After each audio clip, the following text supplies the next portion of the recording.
Bernadette Sauvager, bonjour. Bonjour.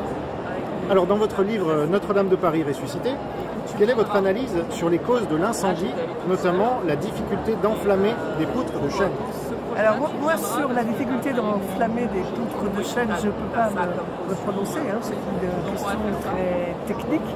En revanche, sur les causes, pour le moment, on attend la conclusion de l'enquête judiciaire. Il y a peu d'informations qui filtrent, mais il y a deux grandes hypothèses. La première, c'est quelque chose d'un incident de chantier, et l'autre cause, ce serait un court-circuit électrique.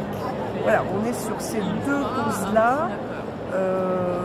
Probablement plutôt la question du court-circuit électrique, elle est compliquée. Enfin, les cloches, parce que l'installation électrique des cloches a été assez gravement mise en cause, mais en fait moi j'ai appris en faisant cette enquête que en fait l'installation avait été contrôlée quelques jours auparavant.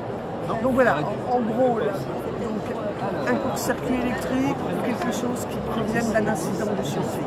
Et ça, on le verra si la solution judiciaire, l'enquête judiciaire arrive à le déterminer au terme de la formation judiciaire.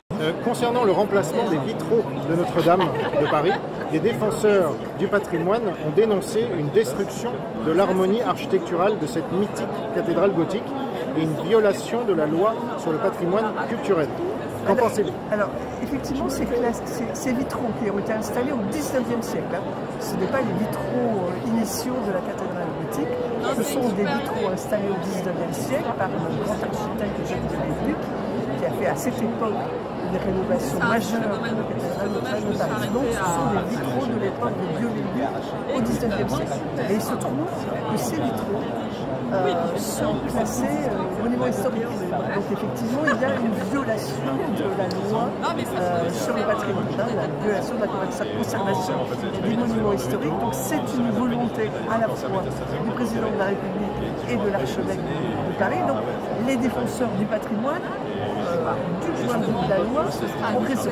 Après, sur l'harmonie, c'est vrai que Eugène Viollet, au XIXe siècle, a rénové, a réinventé, a réécrit la décoration intérieure de la cathédrale. Et effectivement, ôter ces 6 baies de Viollet-le-Duc, c'est casser ce qu'il a rétréci au XIXe siècle.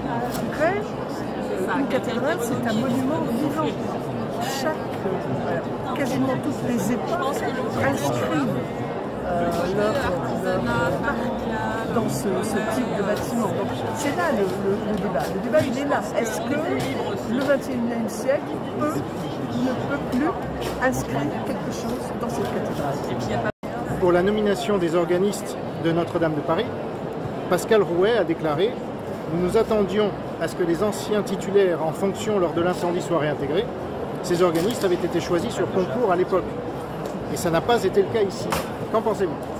Alors effectivement, chacun s'attendait par courtoisie à ce que les organistes, au moment de l'incendie, au moins soient là pour la réouverture. Voilà. Par courtoisie, parce que cet incendie a été un traumatisme pour beaucoup de gens qui vivaient à la cathédrale et qui fait les organistes. Voilà. Le choix, il a été fait autrement. La polémique, elle porte essentiellement sur un des 4. Hein. Il y a une nomination de 4 organistes, 3 qui sont des organistes, des musiciens de renommée internationale pour lesquels il n'y a pas de contestation. Si on enlève la question de la courtoisie par rapport à ceux qui étaient là, qui n'avaient pas terminé leur mandat, leur course, après, sur les 4, voilà, il y en a 3 qui sont des musiciens de renommée internationale pour lesquels voilà, il n'y a pas de contestation possible sur le pourquoi du comment ils sont là. Il y en a un, le 4e, qui pose question parce que c'est un jeune homme qui a à peine, qui n'avait pas terminé ses études. Voilà, la polémique, elle s'est focalisée là. Est-ce qu'il fallait donner ce poste à quelqu'un qui n'a pas encore fait ses preuves?